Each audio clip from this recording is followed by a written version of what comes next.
Cashflow Diary Podcast, episode 194.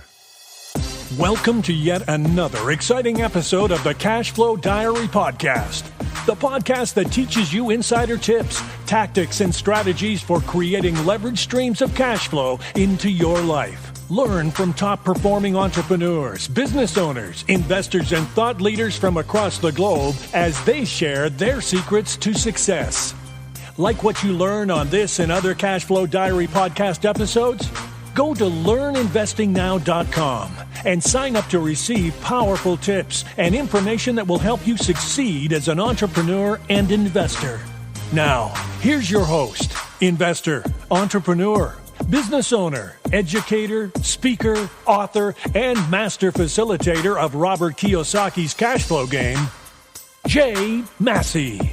All right, ladies and gentlemen, welcome to another episode of the Cashflow Diary Podcast. I am your host, Jay Massey, and I'm glad that you are here today because one thing we are going to do today is we are going to absolutely, positively, unequivocally destroy your paradigm of what you think it takes to retire. In fact, you probably may not even understand what retirement is. And most importantly, I'm willing to bet that there's one, two, and maybe more of you who, after listening to this episode, will probably say to yourself, you know what?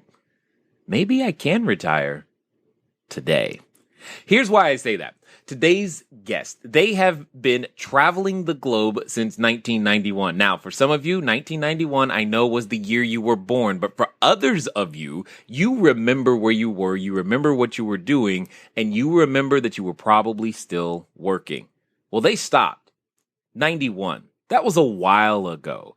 And here's the thing. They've been traveling the globe. They currently have 3 to 4 different places that they call home across the world, which I think is awesome. And they're coming to us today from one of the most beautiful places, according to them. Maybe we should get on a plane and go find out.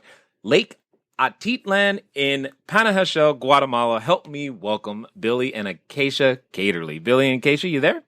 Yes, we are here. Hello. How are you guys doing? Great.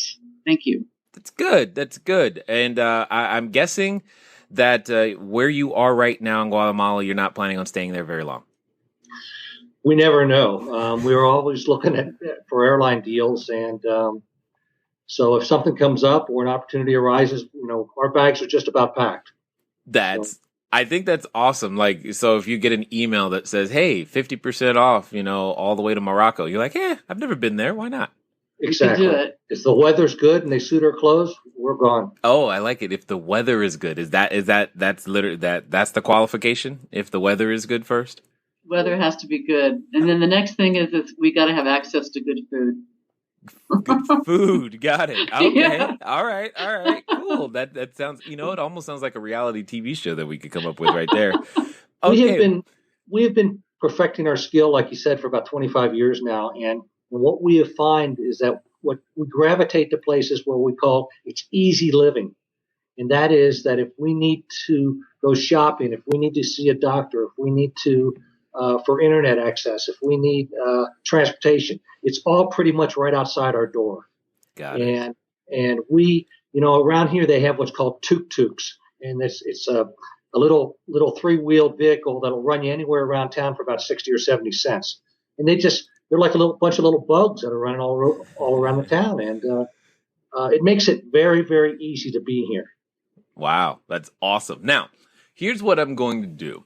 I typically, because I like to start off with a very similar question for everybody, and I tend to think of, today's entrepreneurs a lot like yesterday's superheroes, and you guys are entrepreneurs of a different sort, but entrepreneurs nonetheless. We still, very similarly to any other superhero, we go around, we occasionally get dressed up, we put on a cape and sometimes a mask, and we use our special skills and abilities to help people, solve a problem, achieve a certain level of, expertise, or, just make their quality of life better. And I see you guys very, very similarly in that same way. You figured something out, and now you're sharing it with everybody. However, before that superhero was super, they were just a, regular guy. Sometimes they got bit by a spider, and that's what it took to make them super. But at some point, they were just, maybe they were just a news reporter. Here's my point. Every superhero has an origin story, and so does an entrepreneur. So before you guys were gallivanting across the globe, traveling based upon weather and food choices, what is it that makes you guys up, or more importantly, who is Billy and Akaisha? Well, we met about 36 years ago, and we started traveling immediately. On a little bit of time and budget that we had, and we realized that we were both travelers. And I was a French chef at the time, and we saved up a bunch of money, or as much as we could back then, and we went to France where I continued my training. And then we came back to Santa Cruz, California, and purchased a restaurant. So we immediately got a business degree in restaurant finances. And as time progressed, I was approached by Dean Witter Reynolds at the time, which is a brokerage house on the West Coast, and they tried to recruit me. And after about a year of trying, I finally accepted.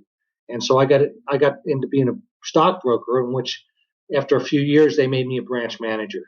And so we have entrepreneurial blood in the entrepreneurial blood in our system, and we believe in self-reliance and self-sufficiency. And so we created our own pension basically through these years. And it got to a point where we were working our butts off like so many other people are. I know that's an overused phrase, but we weren't seeing each other. And so we started drifting apart in our lives. And at some point, we just had a sit-down meeting and say, look, something's got to change. And it was at that point that I came up with this idea of basically selling the house, selling the cars, selling the artwork, and just cashing out, investing the money. We took stock of what we had, and we figured we could do it. And so we did. We took the leap, and that was 25 years ago. We were 38 years old. We were 38 years old, right? You know, there's probably a subset of people who are listening who are right now mad at you that you said you did that at 38. But that's okay. We're gonna keep listening, guys. Keep listening. It gets better. There's good news at the end of this. I guess I was actually kind of curious when you were mentioning that you met. Did you guys meet? Is this we met on a cruise ship and just kind of kept traveling? Well, there's a story. I'll let Akaisha tell you that one. Well, actually, it's sort of a long story, which we'll have to share over a glass of wine sometime, Jay. But we met when we were both pretty young, and Billy had moved from Cincinnati, Ohio. Like he said, he was a chef, and he was looking for ways to increase his business. He wanted to own a restaurant, and he came into my office. I was working for the state parks of California, and he came into the office, and that's how we met. But being the kind of guy he was, he didn't ask me out until he had a job.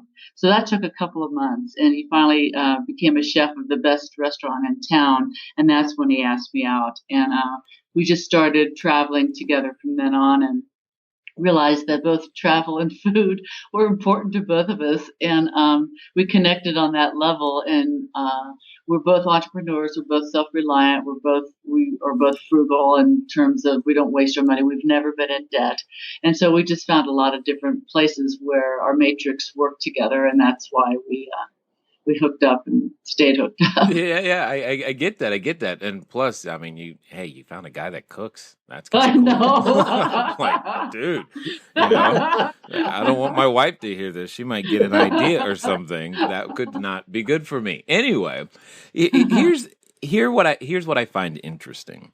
I find it interesting that you were starting on this path, but yet at some point you came to the realization, like many people have, that even some of you that are listening, you come to the realization, this ain't working. That's part of the reason why you're listening, is because you're like, this ain't working. I am looking for a solution. You guys came to that same solution, or same conclusion, and you made a different choice. Sometimes people go, well, I don't know what to do, and they just go back home or go back to work, and they just resign themselves, or hey, I know, let me go back to school and get a better job. You said, no, we're going to do something completely different, sell it all, and go a different direction. To me, that takes an immense amount of courage, to say the least. So I got to know where that level of courage comes from. Oh, Confidence. Self-reliance. Yeah, self-reliance, confidence. Dreams. It wasn't like everybody asked us, well, sometimes, don't worry, you can always come back to work. And we said, what? That was never the plan. I penciled it out on the back of an envelope. This is before computers and spreadsheets, Jay. And, the back of the envelope calculation worked. And so we took a look at our finances and we said, how much is enough? What are we doing this for? Busting our tail every day and not having a life together. And so it got to that point where we took stock of our finances and realized that if we can earn a certain amount per year on our investments based on history, we should be fine. And in fact, that's what's happened. We were realizing that the dreams that motivated us, which was travel and trying new things and being out in the world with a lot of brand new experiences, those dreams were dying. We were working 80 hours a week easily, both of us. And we weren't spending enough time together. We weren't doing enough travel. We weren't learning new skills, and they were dying. And so we realized that without our dreams, we were dying as a couple and as individuals. And I think when you asked about where we found the courage, it was like either die and get old and creaky or just make a change. We were kind of like forced out of the banana peel. We're squished right out is what happened. And we had to make that choice. Personally, we had to make that choice. I get that. I just want to be clear, though. Did you say old and creaky? Yes, we were 36, 38, and we didn't want to be old and creaky. Okay, all right. Old and creaky. That's a new description that I was not expecting under any circumstances. Okay, but you mentioned something, Billy, that I think would be very helpful for everybody to understand from a skill set or just understanding how to do because you did it, again, no computer. No spreadsheet. There was no iPhone. There was no iPad. There was no Android device. You said a back of the envelope calculation. How does one do that back of the envelope calculation in your opinion? Because I'm guessing if some people take the time to do this calculation, they may actually find themselves in a similar position to where you guys were, and they might be able to make some changes as well. Well, it's pretty basic, Jay. You find out your net worth. You add up all your assets, and everything that's sellable, anything that you have that is sellable and has value, and you subtract out what you owe, your liabilities, and that'll get you your net worth. Now, once you know your net worth, now you need to calculate how much you're spending per year. And so you can do that. Today it's very simple to do, but back then we had to go through our old brokerage statements and see who we wrote checks to and how much they were and add them all up manually. And so we came up with a figure back then that was around $20,000 US. And so we figured that with a portfolio of about $500,000, we could easily generate 20,000 out of that to live on plus inflation. And so that's basically what that's the back of the envelope calculation right there. Got it. Now, you actually hit on the topic that I was going to bring up if you didn't, because I know for many people who just listening, you lost them as soon as you said $20,000 a year. Nobody today is going, okay, that's not going to work. And everyone in California just said, dude, that's what I do a month. So we've got some probably some lifestyle choices to changes to make, but we also have to account for that silent killer, that inflation number. How did you at that time come up, or how do you still today account for that in what it is that you're doing? I'm curious. Okay, well, let me back up to the 20,000 figure again. Now, when I say that, what you have to strip out of your expenses are, number one, all work-related expenses. In our case, you're talking shoes, suits, dry cleaning, whatever. We had a gardener. We took him out of the equation. House payments, you're not going to have them because in our case, we sold our home. That meant house insurance, anything, car insurance. We got rid of the cars, anything like that. We backed out of the equation. And I think if people were honest with themselves, what they actually spend on themselves, they will find out is very little. Yeah, you're probably right. about that. At least when I look at I have a favorite pair of shoes, and I'm sure my wife would love me to get rid of them. However, they just fit so right, and I don't want to let them go. And I probably need to buy a new pair of shoes, but that's a whole nother story. So, Sure. how did you, though? I mean, because one of the things I know often when I'm working with individuals is their concern is, I see what I have today, but I'm concerned I'm going to live too long and run out, especially once I account for inflation. Right. I'm got to know how you overcame that challenge. Okay. First of all, for the back of the envelope figure, and what I still use today is roughly 3% inflation rate. Now, a lot of people can argue that's not correct. I mean, I hear it all over. But, if you use the official government statistics, it's actually much lower than that. But I use 3%, again, back of the envelope calculation. And through the years of investing, I realized that the S&P 500 companies, the 500 largest companies in the world, their returns outpace inflation. And so if I can own them and participate in their growth, I'm going to be able to cover inflation as well, plus make some money on the stock. And that's basically it. I'm letting these corporations take care of the inflation aspect for us. Got it. I get it. I got it. Excellent. So there's got to be some sort of an equity play at some point in this plan, and I'm assuming this is something that you have to pay attention to frequently. We do, because or at least regularly. It's my hobby and whatever, but not so much anymore. I mean, we don't invest in individual issues. We use index funds, no load index funds, and so the expense ratios on those are very small. And a lot of people, it kind of depends on how tight your budget is, but a lot of people, they monitor their accounts once a week or once a month. So it's not something that you have to do every day. Got it. No, totally understood. I love the idea. Now, for those that are wondering, how much time do you spend, say, because right now they're thinking, okay, this sounds great, but I live in, like I said, California, New York, Hawaii. How much time do you actually spend, like, in the U.S. versus abroad or in other places? Or in order to make this happen, do I absolutely have to say, you know what, I'm not coming to the U.S. anymore? No. When we originally retired in '91, we went to an island in the Caribbean to decompress, and that was called Nevis in the West Indies. Been there. And so, love it. It's a great place. It's a beautiful place. Why? What's so funny is that I've never heard anyone say Caribbean and anything other than beautiful. Those two words are always in the same sentence. Very true. However, on Nevis, if you want a hamburger, you better order it yesterday, because things move slow there, Mon. Island time, indeed. Island time, yes. And so that was the wall that I needed to hit, so that I didn't go run off with some other business idea and get involved. And so that's where we started. Then we went back to the U.S. and we bought a fifth wheel trailer and a used fifth wheel trailer and a used 1-ton pickup. And we traveled the Western U.S. for I don't know, a couple 3 or 4 years. Mm-hmm. So during that period of traveling, we realized that if we travel quickly, we're going to burn up cash because of transportation expenses, gasoline, oil, etc. But if we go slow, if we stay a week, month, or whatever in certain locations, we can bring our expenses down. And so, yes, we were able to do it in the U.S. And it was just until about '93 we got invited to come to Mexico. And we originally went there for 2 months, and we stayed 4 years.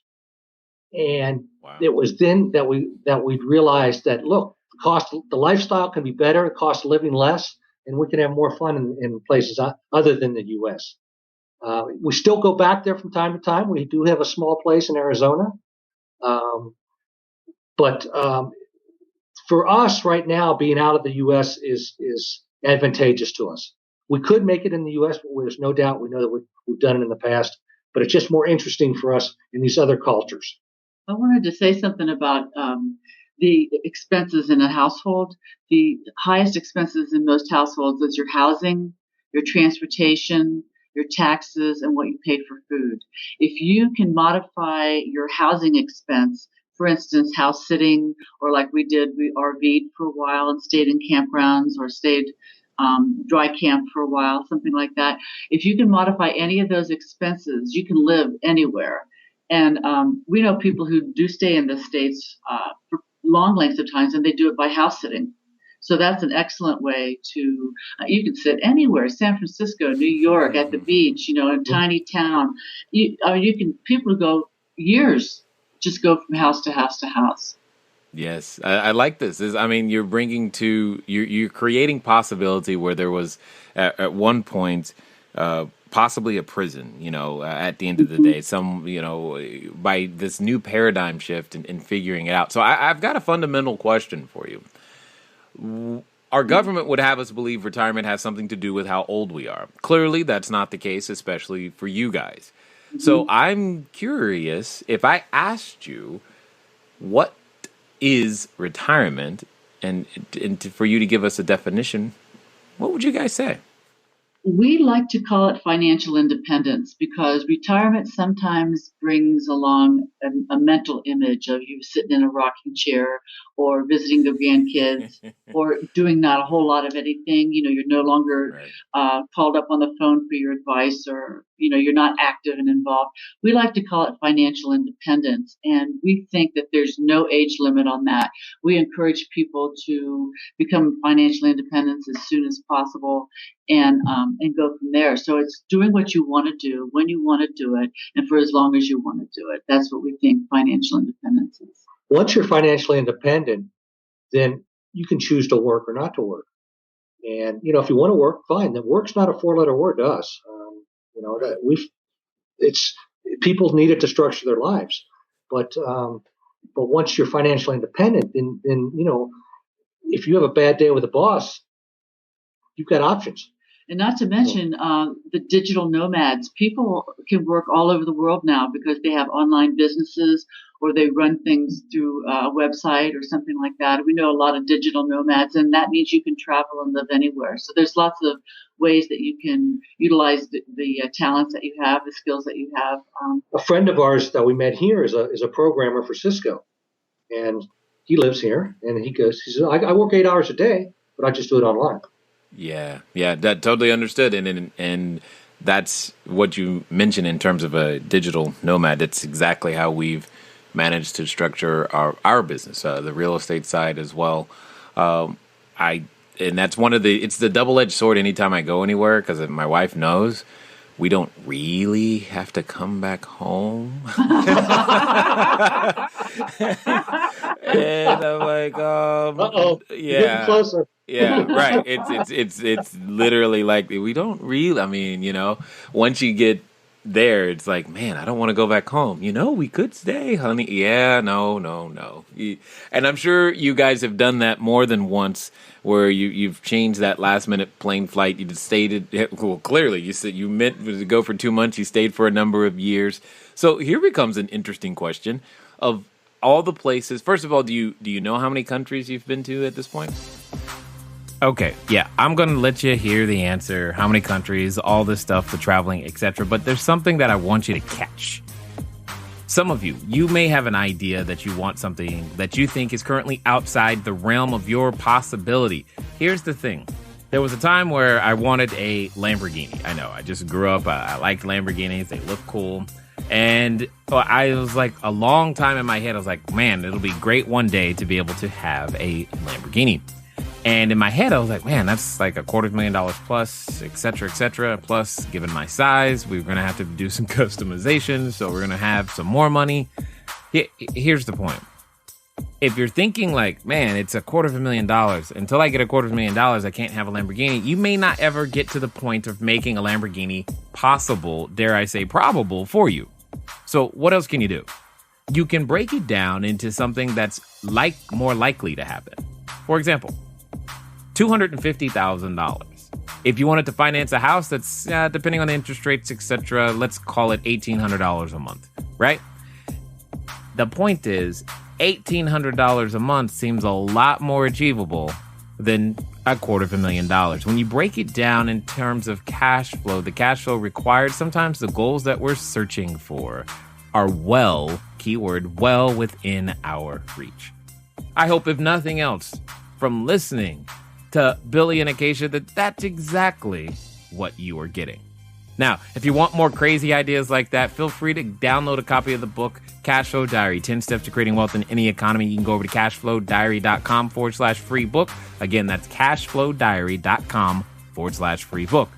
Or if you're on a mobile device right now, send a text message to 72000. That's 72000, 72000. The keyword is book, BOOK. Now, let's go find out how many countries they've visited. Dozens, but we don't keep track of them like that. We try to see as many that are interesting to us. We go back often to the same places because there's a connection there. And so I would say there's a couple dozen anyway. Got it. Sure. Do you have is there a favorite?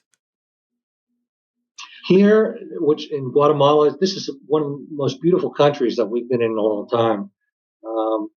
And also a place called Chapala, Mexico, where we spent all those years, where we have great friendships with Mexicans and expats. It happens to be the largest expat community in the world. Oh. Yeah, many people don't know that in the States. Asia's gorgeous. Asia is wonderful, and the healthcare over there is fabulous. The food is awesome. So it's just kind of wherever we are, it seems to be our favorite at the time. You're like, where am I? This is good. Yeah, so I got that. Now, I had the I guess, privilege of growing up in a military family, which is also code for not in the U.S. In a lot of cases. And so I've seen other countries and other places. I guess for the person who may not have traveled outside of the U.S. that's listening right now, it is figuring out how to get your expenses down and make this lifestyle kind of work. If this is something they want to do, in your opinion, knowing everything you know today, should they do it? Is it still possible for them to do it, even though, incomes are different, expenses are different? Is it fundamentally worth it? From an expense side, most definitely. Jay, we just updated at the end of 2014. We updated our expenses for the last 25 years or 24 years, excuse me, and I can't remember how many days that is, but thousands of days. And we came out that we're averaging like $22,000 a year in our expenses, and that's after flying all over the world and pretty much. I mean, we don't budget; we just monitor our spending and make sure it's a certain percentage of our net worth, no more. And my point is that financially they can do it. Now, whether I recently heard a statistic that only 38% of Americans have passports, and I just shake my head when I hear that. Wow, I didn't know that was that low. And probably a lot of those are just to go on a cruise to Puerto Vallarta or to Cancun. Especially if they're coming from California. Exactly. And, there's a big world out there, and there's a lot of different cultures, and there's a lot of ways to live a life. And for us, we're like kids in a candy store. Like, we walk outside here, and in the street right below us, there's Mayan ladies carrying baskets on their head, dressed up in their traditional garb. Yeah. I mean, you're not going to see that in L.A. Well, maybe you are. Well, hey, yeah. It's possible, but it wouldn't. It would be out of place, is what you really mean. In this instance, it doesn't have the same effect. I got it. Correct. I got it. So I guess, why do you think? What's in the way? What would it take? I'm a corporate worker today, so talk to me. Tell me. All right, Jay, you want to do this? Here's what you got to do. Buy a one-way ticket and fly in and make it work. I think also, yeah, that he goes for it. I think that if you had confidence in the fact, in the amount of money that you spend, the amount of things that you need, like I had mentioned previously about housing, transportation, taxes, and food. If you knew that you had options for your housing, if you knew that you could go out your door and have transport, affordable transport to anywhere you wanted to go, if you knew you could get a steak and French fries and something to drink for like $3, if you knew that you could actually afford it and still be comfortable and satisfied, I think that it would appeal more. I think a lot of people don't know that that's actually available because we pay so much more for things in the States.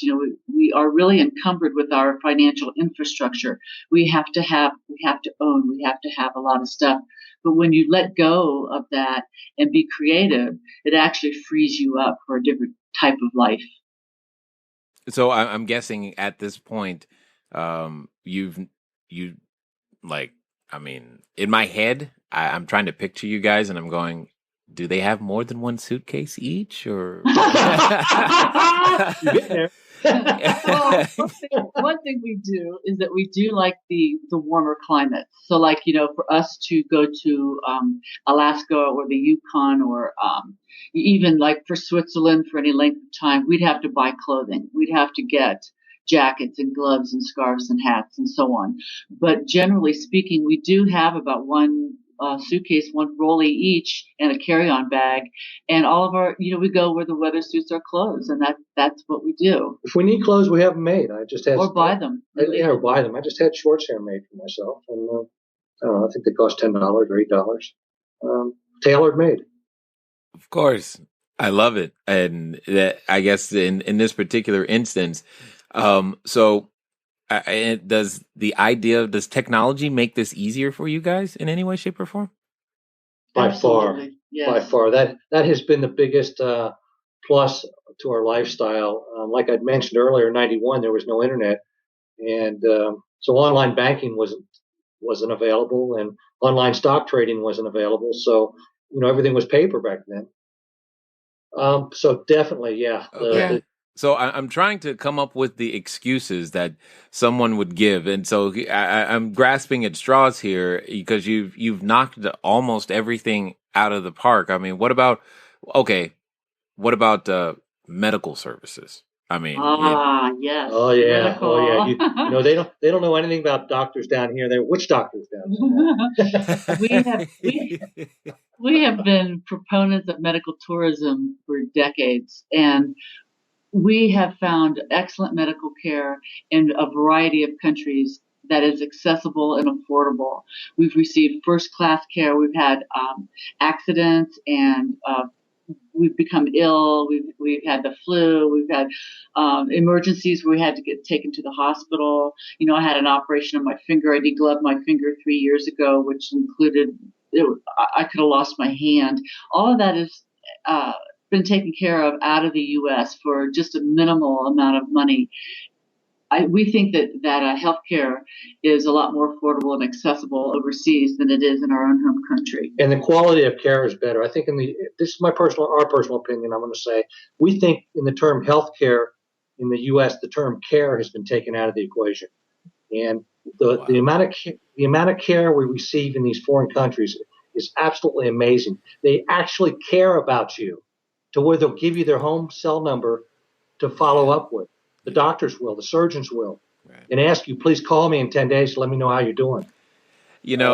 I kind of knew you were going to say something like that because I traveled to Belize before, and while I was there, I carrying all my camera equipment and everything that I was, there to do, needed a chiropractor really, really bad. And the interesting thing that happened is he came to the hotel room. Perfect. I didn't have to go to him. Isn't that great? He came to the hotel room, and even you're not going to get that in the U.S. And B, it was just as good, if not better, and it was about 25% the cost. Yes. Even though, and he himself was from the U.S., so it's like, okay, this is just it just kind of blew my mind. I'm like, because when I called him, he was like, yeah, just sit right there, wait. I'm like, what do you? I didn't even understand that I didn't have to go to him. It didn't make sense. It's like, right. What do you mean? I'll be there. Right. And he's like, I'm like, is he really going to show up? It's kind of like, it's almost like, is the pizza delivery guy really coming? Yeah. Wow, this is awesome. I like it. So Exactly. I can concur with a lot of what you're saying. So then, why do you think more people don't do this? Fear. I think that holds them Of back. what? Of what? Fear of what? I Something new. Yeah. I think for some people too, they want to be close to family and the friendships that they have developed over the years. And this is where but we have Skype FaceTime. I was going to say we have Skype and FaceTime now. So technology. I mean, my kids are always talking to grandma and grandpa every day. It's like, good morning, grandma and grandpa. It's only been 8 hours since I saw you last. I mean, so it's not like it used to be in that sense. So, I mean, is there anything to actually be afraid of or prepared for anyone that wants to actually figure this thing out? It sounds as though there's nothing in the way. The barrier, I mean, you didn't have the internet and online banking. And when you said that, I was like, how on earth did he manage to make that work? That sounds crazy to me. Yeah. Okay. One thing is that we are U.S. citizens, and I'd have to say that is a very fortunate opportunity to be able to make money in the United States, because that's the place to make money. Once you make the money and you got it invested, then you can go anywhere in the world. But I mean, reasonably, and that's it. So there's some fear that holds people back from just cutting loose and moving on. I got to tell you though, just between you and us, there's a whole lot more people doing it now than when we did it. Yeah, and that's definitely a trend that I've been paying attention to. But you just said something that I know somebody was thinking it. You're telling me you still got the blue passport. You did not. Sure. You did not renounce citizen. You don't have to renounce your citizenship to do any of these things. You can totally make it all work. I don't know if there's another. What else? Is there another excuse that people come up with? I think people like their routines. I think they like going to their favorite restaurants, their favorite places to shop for food and get their car fixed or whatever. They like their neighborhood. I think they like their routines. And when you start traveling the world or you live in a foreign country, they're not always that routine. It's an adventure of the day. Exactly. It's always like we'll give you an example, Jay, that doesn't happen too often in the States, but it does happen. And that is, this was a planned outage. So the day before, sitting at my favorite coffee shop, my friends tell me, oh, by the way, tomorrow the power is going to be out from 6 a.m. to 5 p.m. Okay. Okay. That means no internet, Jay. Yeah. I believe me. I read through that line going, uh-oh. Gasp. So I immediately text Akaisha and say, what day was that interview? Because I just learned this on Monday, And anyway, so so yesterday it was really quiet around town. It was actually quite nice. Right. This whole lake area had no power, and they replaced poles and transformers, so they do it all in one day. Got it. But there's still cell phone service, right? Cell phone service, yes. Yeah, so you can still get online through your cell phone if you really, really, really had to. If you really have to, you can use that. It's not like you were really. See, you notice how I had to find a way to get to my little safety blanket of the internet.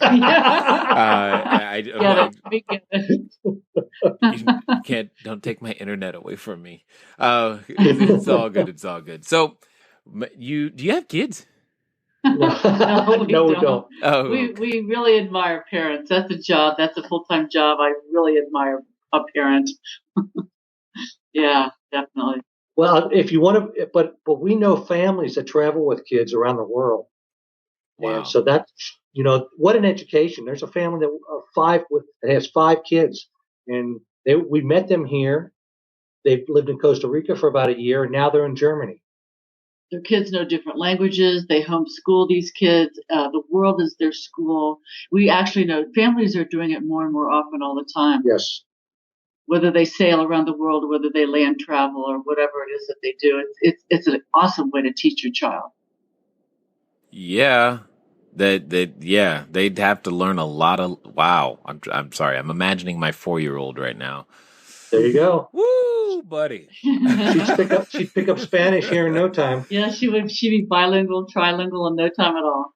Yeah, you probably great. I already have enough trouble there speaking English. I don't need another language to go through for them.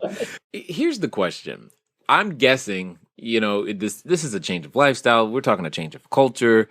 We're talking of change of just everything, not just time zone, and I'm guessing at this point you've developed a number of tips and tricks and things that can help someone prepare for this. If someone wanted to get more information from you guys and figure out, hey, this might be for me, what would be the best way for them to do that? I'd have them come to our website, retireearlylifestyle.com. We have a digital bookstore that they can take a look at. We have 7 books, mostly on travel and some on investing and lifestyle. And they can always write to us at the guide@retireearlylifestyle.com. We answer all of our email. We have a ton of articles and things that we've written on traveling, how to pack, where to go, what to do, and so on, and advice on how to manage your finances and this sort of thing. So I would suggest that if anybody's interested, that they go to our website and contact us. Got it. Thank you. Now, you said I don't know, it sounds weird when you say how to pack. It sounds like you just walk out the door and go, the way. Well, that's what Billy does. Got Girls it. do it differently. Got it. Girls like to have things that match. You remember those favorite shoes of yours, Jay? They got to go with you, man. Right. Okay. It just sounded weird for a second. Pack. Oh my God. It doesn't sound like it. Sounds like I can just get up and leave right now and just go to the airport and take the next plane. Well, you could. That'd be a great story. Because you land here and you immediately go to a used clothing store and you can be outfitted in a matter of an hour. Yeah. Wow. As I said, guys, paradigm shifting. So here's a question. Let's pretend for a second that there's someone listening right now who, maybe they're standing in front of that superhero outfit store for the first time. They're thinking, I want to be an entrepreneur. I'd like retirement eventually. All of those types of things, but they're still, they got that voice, and that voice I'm talking about. They got that voice going on in the back of their head. What would you say to them right now? Move forward. When you hit a Y in the road, you got to take it. There's no wrong answer. You're never going to know unless you go ahead and take that first step and get out of your comfort zone. And so I think that you can always figure it out. You can always go back if you have to. My guess is they won't. Got it. And they're going to, the worst case scenario, they're going to have stories and tales to tell for the rest of their lives. And the best case scenario is that they'll have their whole life opened up. We say, don't let fear hold you back. Got it. I like it. And I agree 1,000%. I thank you guys for, literally taking the bull by the horn when it was probably way scarier to do so, and doing it and making it happen and paving that way, blazing that trail, and leaving the breadcrumbs behind so that, others can follow, and honestly for taking the time to invest with us here at the Cashflow Diary. Thank you, Jay. So and we'd like to say that if we can do it, so can you. And I mean, we're not trust fund babies or anything like that. We just did it. We did it our way, and we continue to do it our way. So if we can do it, so can you. Awesome. Thanks, guys. All right, ladies and gentlemen, you know what time it is. It's time for you to move at the speed of instruction. What does that mean today? It means retireearlylifestyle.com. You think about this concept of retirement and you'd like to retire. It should almost say, will you ever retire.com. But here's the point. You found some individuals who have figured out a way to do it, and you've heard the numbers they were talking about. And I know there's a number of you who are like, well, maybe I can make this work for me. Go to their site, figure it out, get the tools and resources you need, make something happen, and live the rest of your life on purpose. Guys, it's been fun talking to you today. I look forward to talking to you soon. Until next time.